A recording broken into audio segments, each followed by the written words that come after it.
Welcome to Lunch Break Reviews. This is a podcast about the things you love and the voices that do and don't. Each episode will travel the realms of awesomeness and take a look at the best good and bad reviews I can find based on title alone for this week's current movies. I'll look at the past week's top box office and the movie releases for the next week. I'll give you my thoughts and some of the normal moviegoers' thoughts as well. All in about 30 minutes or less. Tune in throughout the week and you'll hear about TV and comics. I'm the self-proclaimed Emperor of Awesome, Bradley Buchanan, and this is Lunch Break Reviews with the new episodes at least every Sunday. Today's box office supremacy is going to be battle for supremacy, I should say. This week is Here and HITPIG. Now let's rewind. And let's talk about last week's box office. The top was, of course, Venom 3. And they came in with 51 million. It's 71 million in total on its first week out. Smile 2 came in second place at 9.5 million. A total of 48 million on its second week. The Wild Robot, that was made 6.8 million last week with a total of 116 million in 5 weeks. Such a good movie. Conclave, a new movie that came out a week ago, made 6.6 million with a total of 11 million altogether. And We Live in Time. I still haven't got to it, and I kind of want to. It's 4.8 million with a total of 15 million. So looking pretty good. We're going to start off with the movie Here. This was released on November 1st of 2024. IMDb has this rating at a 6.1. Rotten Tomatoes has it at a 36% on the tomato meter and a 57% on the popcorn meter. Here's a quick synopsis. A generational story about families and the special place they inhabit, sharing in love, loss, laughter, and life. Top billing in this is it was directed by Robert Zemeckis. Yes, that Robert Zemeckis. Written by Eric Roth, Robert Zemeckis, and Richard McGuire. Main stars is Tom Hanks, Robin Wright, Paul Bettany, and Kelly Riley. It's got an all-star cast. Let's see what some of the critics are saying. The critics' consensus on this is, while it's heartbreaking to see director Robert Zemeckis return to humanistic storytelling, here's stagey conceit and overabundance of spectacle rob it of emotional resonance. All right, sounds good. Critics are saying from Rotten Tomatoes, Katie Walsh from the Tribune News Service. By the time the credits roll, I can't talk today, you half expect the logo for a home insurance company to come up because that's what this whisper of a film feels like. A commercial for homeowners insurance. Wow. Kyle Smith from the Wall Street Journal says this. Mr. Zemeckis, who is Gump, made perhaps the quintessential boomer picture, is stuck in a mode of storytelling meant to appeal to a previous generation. He delivers his narrative, beats in the most cloying, insufferable, overdetermined way. All right, there's the critics. Let's check out what the people are saying here. Here's my quick disclaimer. I base my reviews I choose solely on title alone and have not read through them. Please forgive me if I mispronunciate words. I normally know talk good. I'll do my best to read them as I see it, punctuation good, bad, and all. Let's find out what the people are saying. We are going to start with...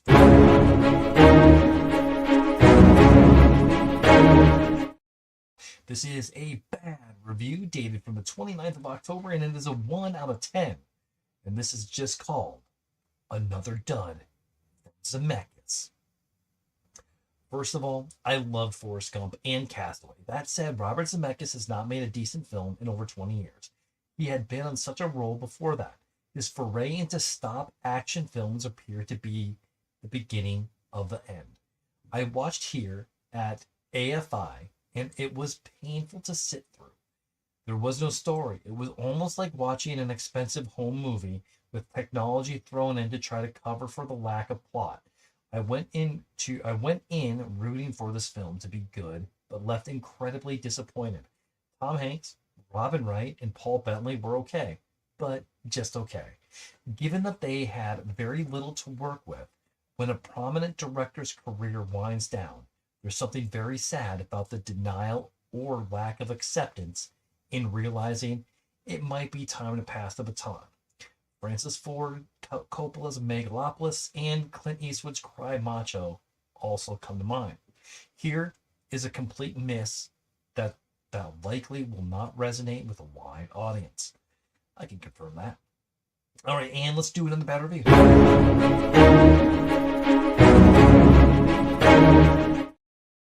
All right, this is a 1 out of 10, dated for the 31st of October. This is called Horribly Disappointing. Warning, spoilers. What could have been a really beautiful movie just lost me completely by the point in the movie where Robin Wright's character is pregnant. There is a lot of unnecessary profanity, more specifically of a religious nature.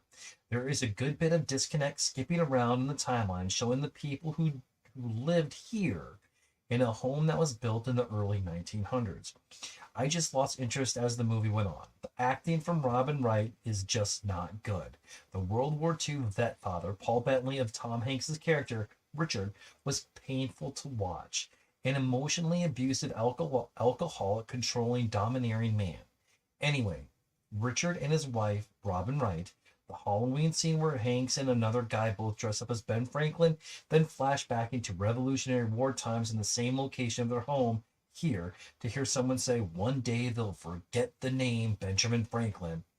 Then we start to see that Richard Hanks is the apple that didn't fall too far from the tree. More flashbacks to other inhabitants of here. Yawn. Boring.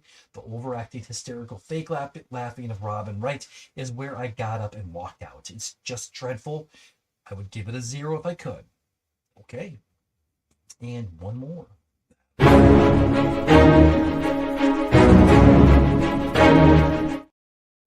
All right, this is a 1 out of 10, dated on the 1st of November, and is called You'll Wish You Were Anywhere But Here. I missed the first few minutes, and the universe was probably trying to save me. So hopefully this review will save you. The main point, I can't talk. I think is time flies because the characters say that very frequently. But it sure did not during this movie. A single point of view and a minute or two of a moment in time fading into a window, leading to another moment in time, was good for the opening, but not the entire movie. Acting was stiff and some stories made no sense, and nothing but the house tied the stories together. Run, Forrest, run as far away from this movie as you can. Do not even consider when it free streams. I would rate 0 stars if I could. Okay. All right, there's the bad reviews. Do you agree? Do you disagree? All I can say is I talked to a couple people that watched the film as I was working yesterday. People weren't really liking it too much. Anyway, that's all I'll say on that. But let's look at the other side. Let's look at some good reviews. Here we go.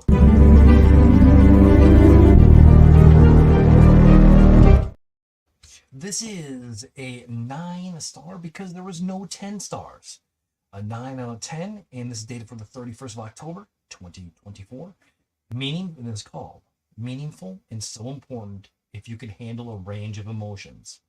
It's artistic, beautiful, creative, amazingly edited, and a high point in my theater attendance this year. Okay. The acting, the writing, directing, etc. was all good. For heavier life subjects, I was amazed. It was over so fast, only to look at my watch and be surprised how late it was. The message of this movie, to pursue your dreams while you cannot, be overstated. Youth is so precious but gone so quickly, so cherish every moment you have with your parents and your kids before the moments are gone. Because in the end, your relationships are worth more than the money you have lost in the pursuit of them. As we move into the holiday season, this movie punctuates how important or flawed family members are. Okay, well said. Another good review.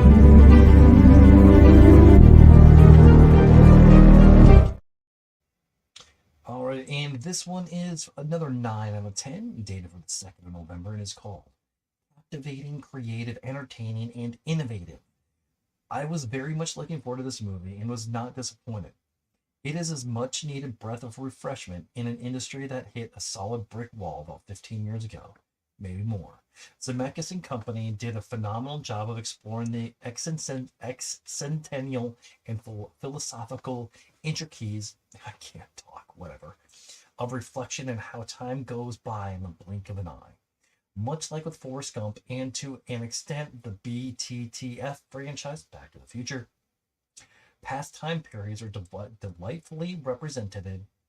Man, words are hard for me today, but this time they feel so much more genuine.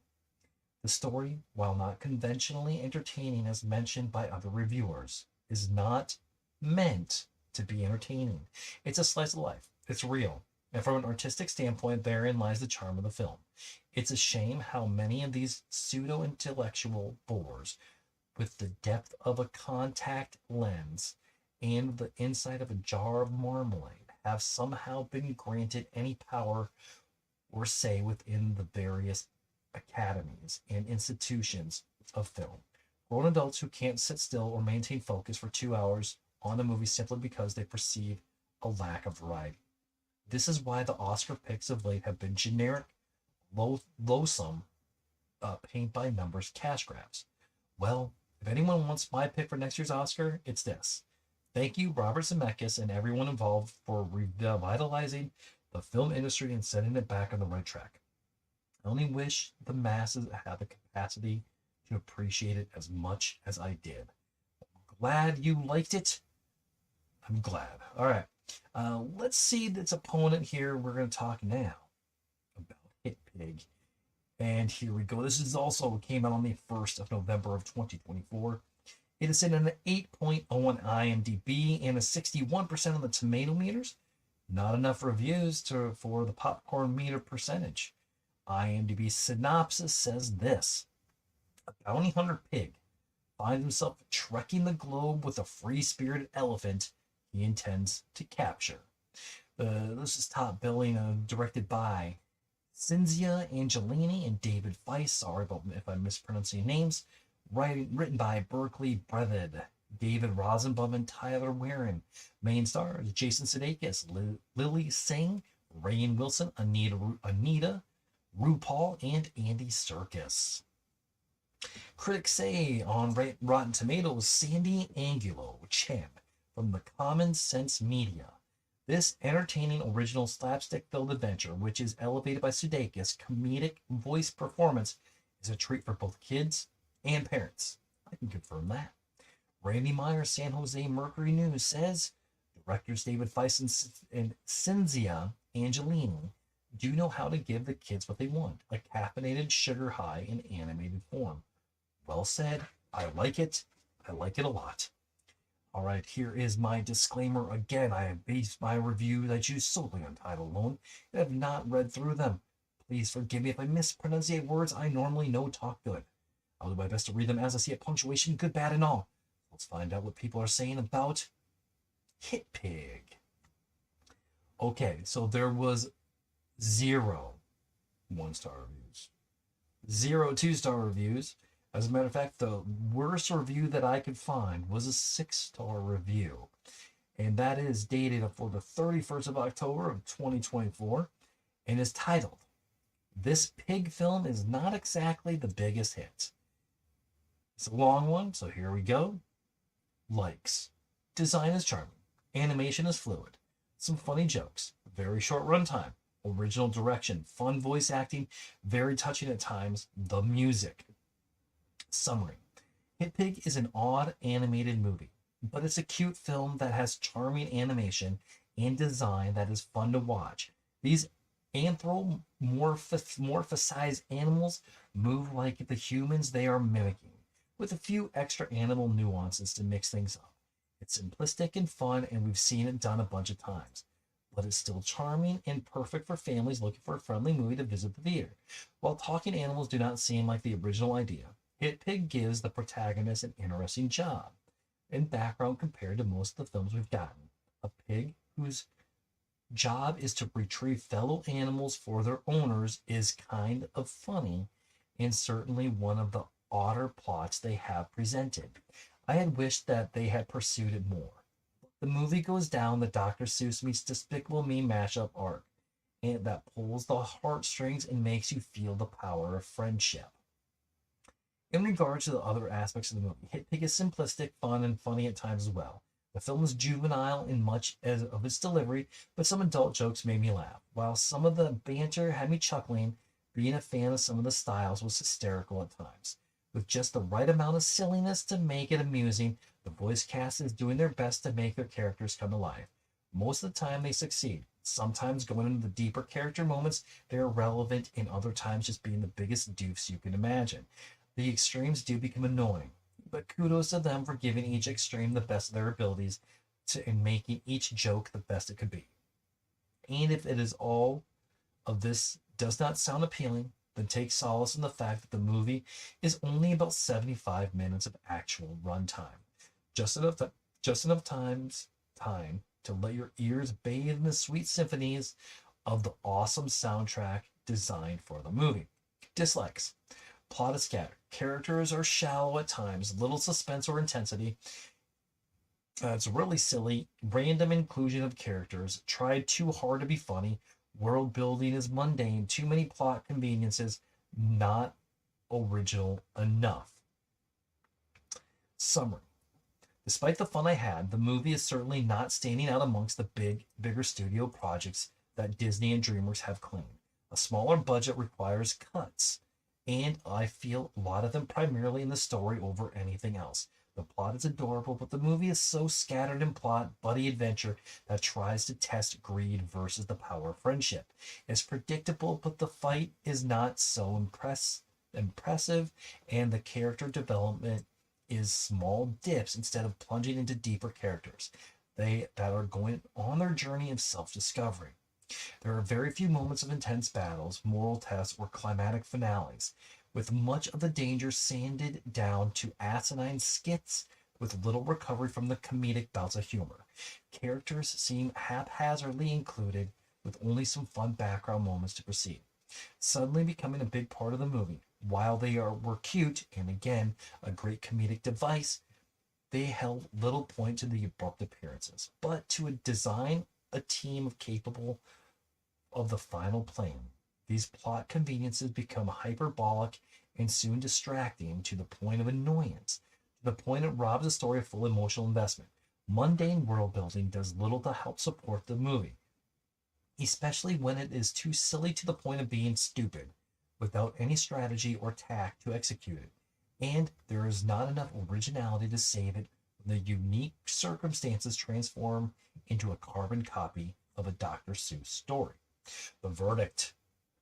While certainly cute and fun, Hit Pig feels more like a Nickelodeon special condensed into 70-minute runtime and sent to get some money before the end of this coming month.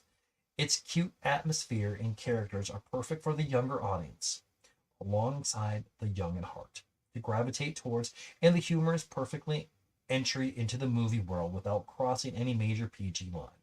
However, those very qualities are what also limit the movie from reaching its full potential, therefore making the movie less of a must-see. Its simple story with reckless character use, mundane trials, and excessive comedy use just didn't fully engage my interest and lacked a lot of layers that some of my favorite animated films have managed to craft.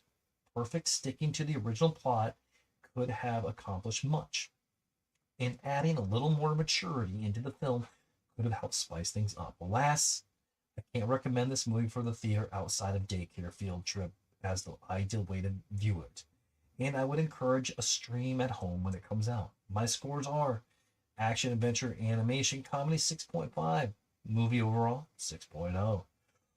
Wow, that was a lot. Let's check out a good review.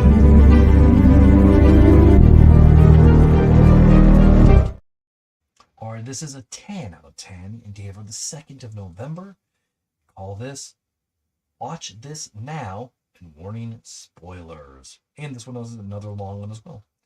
Hit Pig is a dazzling animated adventure that blends humor, heart, and uniquely modern edge. Directed by Cinzia Angelini and David Feiss, it delivers an engaging offbeat storyline that stands out in the sea of family animation. The film centers around a bounty hunting pig named Hit Pig, who is tasked with capturing a beloved influencer piglet, Pickles. What follows is a whirlwind journey full of unexpected friendship, laugh out loud moments, and surprisingly tender scenes. The voice acting deserves special praise. Peter Dinklage shines as the gruff, no nonsense Hit Pig, adding depth to the character who at first glance appears tough and unapproachable. Lily Singh brings vibrant energy as Pickles, contrasting beautifully with Dinklage's portrayal. I think that is wrong. It's not Peter Dinklage, it's Jason Sudeikis. Anyway, they got wrong. I'm just correcting what they said. Their chemistry is palpable, making the evolving bond between the two of the emotional core of the film, with supporting roles from talents like RuPaul. The cast as a whole adds a dynamic, larger-than-life feel to the movie. The film's animation is another standout feature. While it embraces the colorful and quirky visual style type of modern animation, Hit Pig also plays the textures and tones in a way that feels fresh and bold. The exaggerated expressions, fluid movements, and lively world building makes the action scenes both engaging and fun, while also giving quieter moments a sense of intimacy. The humor is witty and sharp, appealing to both younger audiences and adults. What's particularly notable is how the film manages to balance a slapstick comedy with the more mature themes of loneliness, redemption, and self-acceptance. Hit Pig's personal journey from a grizzled, isolated figure to someone capable of connection feels authentic, and it gives the film a weight that goes beyond its entertaining surface. Hit Pig also provides timely social commentary, particularly around issues like fame, the impact of technology, and the superficial nature of influencer culture. While these themes are woven subtly into the narrative, they give the film a reflective edge that elevates it from just another fun animated romp. Additionally, the soundtrack fits perfectly with the film's energetic pace, featuring an eclectic mix of tunes that keep the momentum going during action sequences while also setting the mood for emotional scenes. It's clear that every element of the production, from the direction to the voice acting to the score, was carefully crafted to complement one another. Perhaps the greatest triumph of Hit Pig is how it takes a relative simple premise and imbues it with layers of meaning, humor, and emotion. The plot may follow familiar beats, but the execution feels inventive. The film's heartwarming message about friendship, vulnerability, and what it means to open oneself up to other resonates deeply without ever becoming saturated. And at its core, Hit Pig is about second chances. For both its titular characters and the audience, it's a reminder that we all have the capacity for change, no matter how stuck we feel in our ways. This underlying theme of growth and self-discovery, mixed with the film's fun and chaotic energy, makes Hit Pig a thoroughly enjoyable experience from start to finish. In conclusion, Hit Pig is a standout family film that delivers on all fronts: humor, heart, stunning animation, and memorable characters. It's a feel-good movie that will leave audiences of all ages entertained and perhaps even a little moved. A definite 5-star watch. Okay. Ooh, I might be turning a little bit red after that. So I haven't watched either one of these movies today, so it'll be interesting to see where they end up. I did talk to a lot of people that saw it, and people said it was good. It's funny. They liked it. It wasn't great. It was just good. And that's kind of what the reviews are saying. So if we're going to look at IMDb to Rotten Tomatoes on who's going to win for the week, here's sitting at 6.1, Hit Pig's at 8.1. We're definitely going to give the win to Hit Pig. And Rotten Tomatoes, Hit Pig's sitting at a 61%, and Hit Pig's at a 36 and a 57 for audience. And I just from just the people that I'm talking to, they liked Hit Pig more. So there we go. My top 5 for the week. My top 5 movies or TV shows or anything I want for the week. 5 is The Penguin. The show is so good. If you're not watching, you should. Ink Master, Agatha All Along is number 3. Number 2 is The Diplomat. Season 2 just came out. I got 1 episode in. And Star Wars The Battle of Jakku #3. Yes, it's awesome. Movie releases for this coming up week. The best Christmas pageant ever. I hear super cute. Heretic, Small Things Like These, Bird, and Overlord, The Sacred Kingdom. All right, now it's time for you to decide. What did you like better? Did you see it? Are the reviews correct? Is there anything on there I'm missing? All right, guys. So keep an eye out for lunch break reviews, minisodes with good and bad reviews on your favorite TV shows and comics early on TikTok and YouTube, and later on the podcast feed. This week, kind of look out for Star Wars Battle Jakku #3, Absolute Wonder Woman reviewed by a first-time comic reader. Yes, my kid. I finally going to get her to read a comic and then review it. I'm going to do something for the Penguin and Agatha all along. You can find me from here. Follow me at Facebook at Nerd Positive, YouTube at Nerd Positive 1, TikTok at Nerd Positive 1, and movies at movies.bs, Instagram on the Fandemic one. If you feel there's more of a conversation, feel free to reach out and let's talk. Who knows, maybe you'll be the next guest on Nerd Positive. If you want to buy me a coffee, buymeacoffee.com/nerdpositive or patreon.com/nerdpositive. Go to PayPal or Venmo. I'm not going to say no, but most importantly, just leave me a review and let me know what I can do better. Have a good day.